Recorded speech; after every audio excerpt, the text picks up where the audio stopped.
Hi, I'm the Reverend Tony Lorenzen. Welcome to my YouTube channel. Thanks for being here.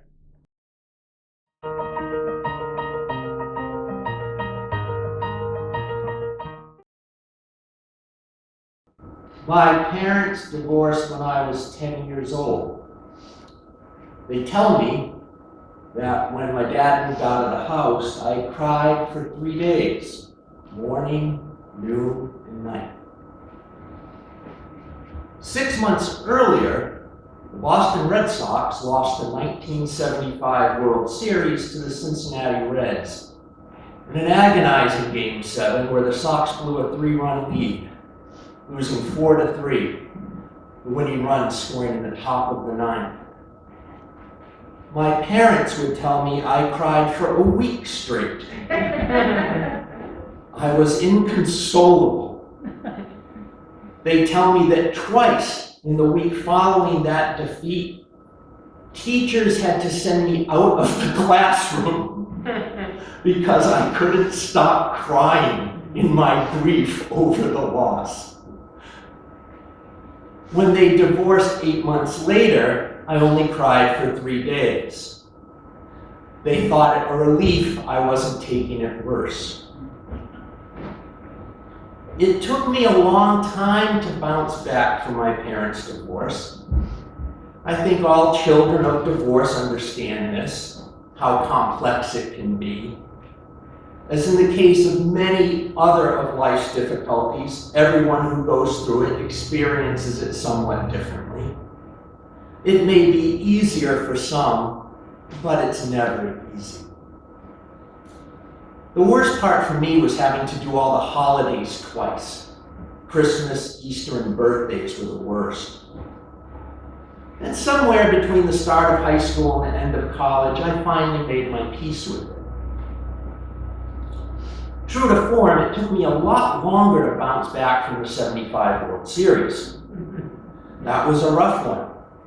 I was only 18 months old when the Sox had played out much the same script in losing to the Cardinals in 7 games in 1967. But in 1975, I was just old enough to be aware, very aware, of how awesome it was for your team to make a World Series appearance. I was in prime baseball age, 9 years old, playing Little League. Baseball was my world. I was one of those kids who took their baseball glove to school every day. I collected all the baseball cards. And I even kept score, a dying art form even in 1975. Every single time I went to Fenway, and sometimes watching on TV. I listened on the radio, I watched on TV, I read the sports page every day. When my favorite player, Carlton Fisk, waved that home run fair to win Game 6 in 12 innings in '75, I was as euphoric as I can ever remember being. And the very next night, after they blew the 3-run lead and lost the series, I was as despondent as I can remember feeling until I faced depression as a young adult. Oddly, when a therapist at that time asked me if I'd ever felt this way, I replied, yeah, when the Sox lost the '75 World Series. The counselor laughed. I wasn't joking. It might not have been so bad. 1975. If 2 years later in '78, Bucky freaking Denton hit that home run, or the ball didn't go through Bill Buckner's legs in '86, or Aaron freaking Rodgers hadn't homered off Tim Wakefield in 2003, you get the gist. I had finally, somehow, come to grips with not letting the Sox get me depressed. All the trauma was erased in 2004 when the Sox finally won the series for the first time in 86 years.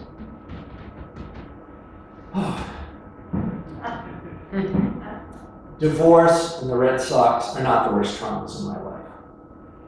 And they certainly don't compare to truly, honestly devastating traumatic experiences like war, sexual assault, debilitating disease, or homelessness. And yet, traumatic they were in their own way, in their own time. Trauma is any form of shock that impacts the normal capacity to function. My parents' divorce in the 75 World Series impacted my 9 and my 10-year-old self's capacity to function normally. I was 9 and 10, acutely for days, and then months, and in some ways years. But eventually I found the resiliency I needed to move on from both. I grew up, and having to make my own compromises with life, it helped me understand those my parents had to make. And living through my own adult relationships, I came to understand how sometimes things just don't work out. Eventually, Larry Bird's Boston Celtics made the travails of the Sox much easier to swallow. Then the Patriots and the Red Sox started winning championships every other year, and it's like, hold on. And I arrived in that place, finally, where the idea of men making millions of dollars to play ball while people are hungry and taking performance-enhancing drugs to do it, and then cheating to win, like the current Red Sox manager, Alex Cora, put professional baseball and professional sports and the Sox in stark perspective. As Robert Wicks writes, the question is not if we will experience trauma in our lives, it is when. None of us escape the darkness and traumatic experiences of life. Lucy Hone is an expert in resilience from New Zealand that put her research to practical use when her 12-year-old daughter died unexpectedly. She wrote a book about what she learned in the wake of her daughter's death. It's called What Abby Taught Us, Strategies for Resilient Grieving. And in a TED Talk from Christchurch, New Zealand, based on the book, she says that resilient people tend to practice 3 things the less resilient have a lot of trouble doing. And she says the first is they get that stuff happens. They don't live in the woulda, coulda, shoulda land. They don't play blame games. They don't spend their time wondering why or why me. As novelist John Green writes in his story, The Fault in Our Stars, the universe is arbitrary, but it's not malicious. It didn't come for you. Things just happen. Resilient people are also good at focusing on what they can do, and they don't worry about what they can't do and can't control. And third, resilient people recognize the importance of the triage question, will this help me or will this hurt me in my trying to heal from this trauma? Now, these don't seem like overly grand and complex strategies. They're not character traits reserved for the most superhuman of us. And yet, many of us find it difficult to practice these things in the course of our daily lives, never mind in the wake of trauma and while grieving. Because it is nearly impossible to start good habits in the spur of the moment when tragedy strikes, these 3 skills are life hacks worth practicing as often as possible in the here and now, so that when we next need them, they are in our toolbox. These 3 things, Lucy Hone's strategies, are a big part of why we, as Moose, have come through this pandemic, such as far along as we are, in fairly good shape. Our leaders understood that stuff happens. Pandemic is horrible.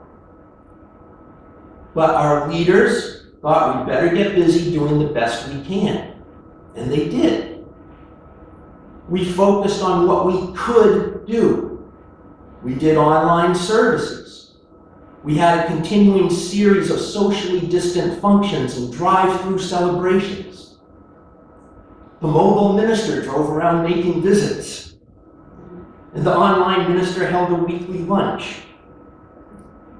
We asked, when we considered what to do, will this help us get through this pandemic, or will it not?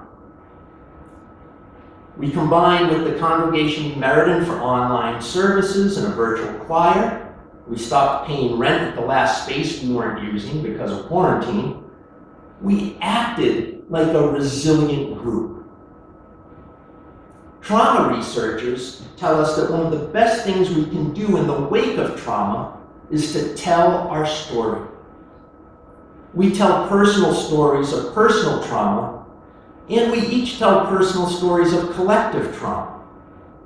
Pooling our stories, we tell a community story and create a community narrative. Back in the day, Red Sox fans would tell the story of Bucky Dent and Bill Buckner. Each fan's story slightly different, how it impacted them, where they were when things happened, how they survived the losses. And together, Red Sox fandom had a communal story of pain, and after 2004, each fan had a story of where you were when the Sox completed that sweep of St. Louis in 2004, what relative you called, who in your family didn't live long enough to see the Sox finally win, and a common community narrative of Red Sox fans was created from all those stories together. And it's the same for more serious traumas. We all have our own personal story of traumatic things that happen to groups we belong to, a country, a congregation. These stories have similarities, but also differences. And when people live through trauma, we need to feel as if our personal story of living through that is heard, that our pain is felt and seen, that our contribution to the community narrative is included. Our nation has a collective story of the trauma of the Great Depression, of World War II, of JFK's assassination, of 9/11. Our nation doesn't yet have a collective story or narrative of, say, the Vietnam War, or slavery, and racism, and white supremacy. One of the reasons we are such a divided nation is that we no longer share an acknowledged common narrative of trauma and resilience.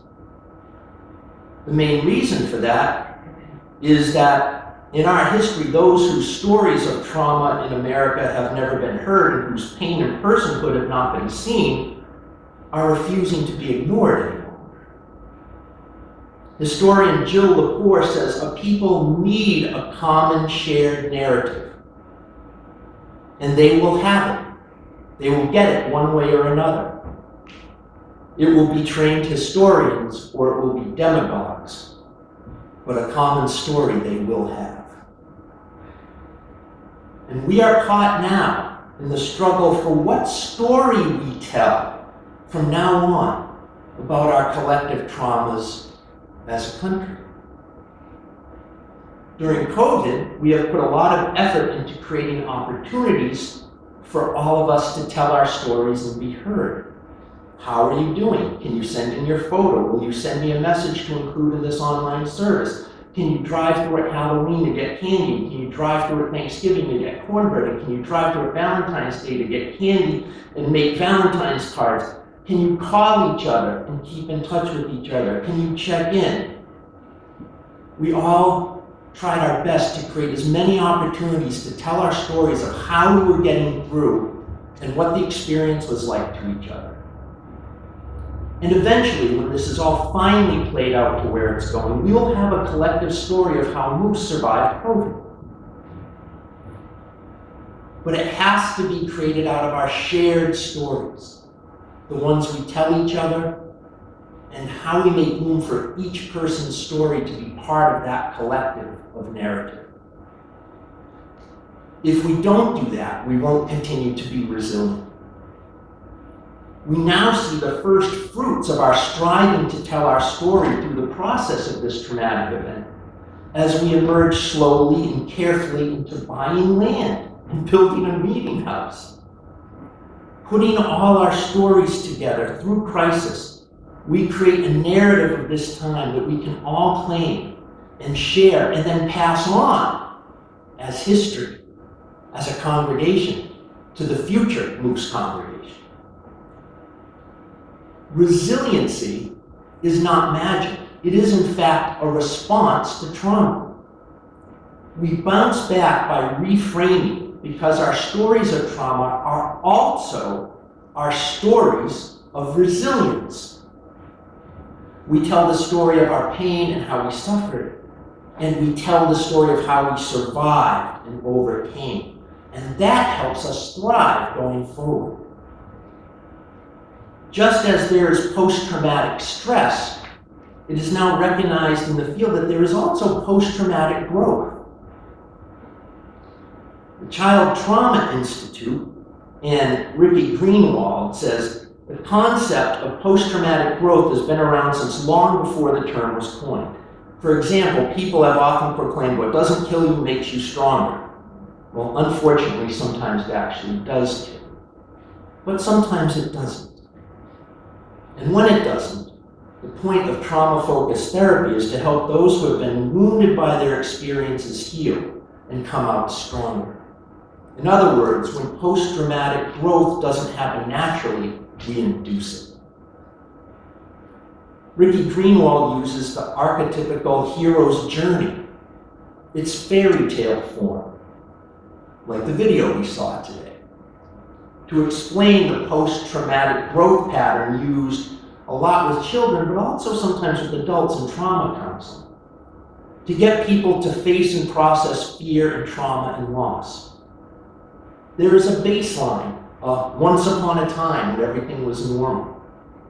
There's a call to action when normal doesn't seem to work anymore. There's a gathering of resources to enable the hero, who typically starts out as someone decidedly not heroic, to face the challenge that's presented. And then there's a death and a rebirth. The hero utilizes resources, faces death or the traumatic conflict or equivalent, and comes through. And the process of overcoming, the hero becomes transformed. For example, from child to adult, from wounded to whole. And then there's a process of re-entry, in which the hero returns home, but in a new role or a higher level. And we've all lived through this pattern. Once upon a time, in the first 2 decades of the 20th century, the Red Sox won the World Series in 1903, 12, 15, 16, and 18. But since then, the dragon of the curse of the Bambino wrecked Red Sox fandom until 2004. Causing them to lose World Series in agonizing fashion 4 times and playoff losses agonizingly in other years. And then came Theo Epstein, the brilliant young hero general manager from Brookline, Mass., who grew up a Red Sox fan and used Bill James' sabermetrics statistical analysis to construct a team that won the World Series in 2004. And now the Red Sox have won the most World Series of any team in the 21st century. It's a fairy tale. It's a hero's journey. Overcoming. We at Moose have followed the same pattern to post-traumatic growth. There was a time in the before times before COVID. And then many things that used to work for having a successful congregation didn't work so well anymore. And the dragon of COVID and quarantine forced us out of our building and meeting in person and forced us online. And we stopped paying rent, and we learned how to use technology and do online ministry, and a team found land to buy to put a meeting house on, and now we're getting ready for our rebirth into a new home with renewed energy. Constructive developmental psychologist Robert Keegan says, the emotions and experience, the gratitude and the terror associated with transformation are very different from what transformation actually is. In his book, Over Our Heads, The Mental Demands of Modern Life, Keegan says that transformation is not just about learning new information, not just putting new things in our brain. To transform substantially changes the form of our container, our brain, our spirit, our soul itself. Makes it different, bigger, more expansive, more complex, more able to deal with shifting sands, uncertainty, and disruption. When we are transformed, Keegan says, we change not only how we behave and feel and think, but how we know and why we know and in which ways we come to know. We have lived through something the last 2 years that has made us foundationally, substantially different from who we were before in the before times, both as individuals and as a congregation. We have come to understand in a new way the importance of community, of congregational community, of mutual support and common values and common purpose. We have come to understand in a new way how to love each other and to answer the call of love in the world. We have come to understand in a new way who we are and who and what Moose is. Both our personal and congregational histories have been through a period of trauma and post-traumatic growth. We have found ourselves to be more resilient than we realized. We will carry our collective congregational narrative into the future, transformed by our experience of trauma, post-traumatic growth. And we will be transformed as we go forward by this history, because we're able to tell our collective story of trauma and resilience. If you could click that thumbs up button and subscribe to the channel, that will really help me out, and I'd really appreciate it.